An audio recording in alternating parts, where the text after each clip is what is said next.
আমরা প্রশ্নে চলে যাচ্ছি। আমাদেরকে তৌকির আহমেদ নামে প্রশ্ন রেখেছেন, পালক সন্তান পালক পিতার সম্পদে অংশীদার হবে কিনা? পালক সন্তান পালক পিতার যে সম্পত্তি সেখানে তিনি পাবেন না, তিনি সম্পত্তি, কারণ ইসলামে এটা তার জন্য না। হ্যাঁ, যদি পিতা যদি তার জন্য ওসিয়ত করে যান, এক তৃতীয়াংশের মধ্যে এর ভিতরে যদি সম্পদ ওসিয়ত করে যান, তাহলে তিনি পাবেন, কিন্তু এমনিতেই পাবেন না তিনি। তবে মানবিক দিক থেকে কিছুটা করে যাওয়া হ্যাঁ, উচিত তাদের করে জন্য। যাওয়া উচিত, যেহেতু আপনি তাকে সন্তানকে লালন পালন করেছেন, আপনি তার জন্য কিছু করে যাওয়া উচিত। উচিত বলতে এটা প্রয়োজন আমি মনে করি, কারণ সে বড় হয়ে দেখবে কিছুই নাই তার জন্য। তো এটা আমাদের মনে হয় যে এটা করে থাকেন সাধারণত, কিন্তু আপনি আইনের দিক দিয়ে গেলে সে কিছু পাবে না।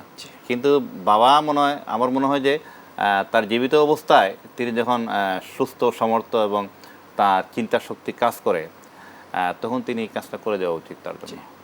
শুকরান জাযাকাল্লাহ।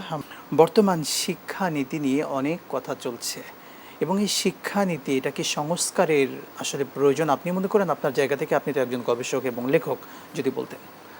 শিক্ষা যেটা আছে এটা তো অবশ্যই চেঞ্জ করা দরকার, কারণ এই শিক্ষা ব্যবস্থা যেটা তৈরি করেছেন আমাদের আগের যিনি শিক্ষামন্ত্রী ছিলেন, তিনি একটা বিশেষ উদ্দেশ্যে তৈরি করেছিলেন। সেখানে ইতিহাসকে বিকৃত করা হয়েছে, সেখানে ইসলামের যে মৌলিক যে কিছু কথাবার্তা ছিল সেগুলোকে তিনি তুলে দিয়েছেন, সেখানে ইসলামের নীতিকতার কিছু গল্প ছিল সেগুলো তুলে দিয়েছেন, সাহাবীদের জীবনে ছিল সেগুলো তুলে দিয়েছেন, এবং সেখানে এমন কিছু বিষয় নিয়ে এসেছেন যেগুলো আমাদের সাথে মিলে না।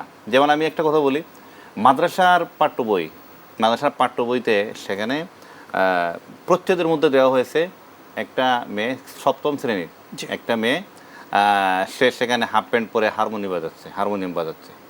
কোন মাদ্রাসায় হারমোনিয়াম বাজানো হয় এবং সপ্তম শ্রেণীর মেয়ে হাফ প্যান্ট পরে? এটা তো কখনো কল্পনাও করা যায় না। সেগুলো তারা করেছিলেন। এরপরে এখানে ইতিহাসের তো বিকৃতি ব্যাপকভাবে ঘটেছে। তো এই যে বিষয়গুলো আছে সেগুলো নিয়ে আমরা কথা বলতে চাচ্ছি। অশ্লীলতা, পশ্চিমা কালচার, অশ্লীলতা যেটা বাংলাদেশের জনসমাজে যেটা বাঙালি কালচারকে আড়াল করে, হাইড করে পশ্চিমা কালচারকে অ্যাড করা হচ্ছে আমাদের এই শিক্ষানীতিতে, আমরা দেখতে পেয়েছি। আমরা চাইছিলাম যে, আমরা মনে করছিলাম, আশা করছিলাম নতুন যে সরকার ব্যবস্থা আছে সেখানে এটাকে চেঞ্জ করা হবে। তো চেঞ্জ করতে গিয়ে ওনারা যাদেরকে দেখলাম, যারা কমিটির মধ্যে আছেন, তারা আসলে তাদের যে ফেসবুক প্রোফাইল, তাদের লাইফস্টাইল, তাদের বিভিন্ন বক্তব্য, সেগুলোতে ইসলামী জীবনধারার বিরোধী। তারা কয়েকজন, সবাই না। এটা নিয়ে আমাদের আপত্তি ছিল।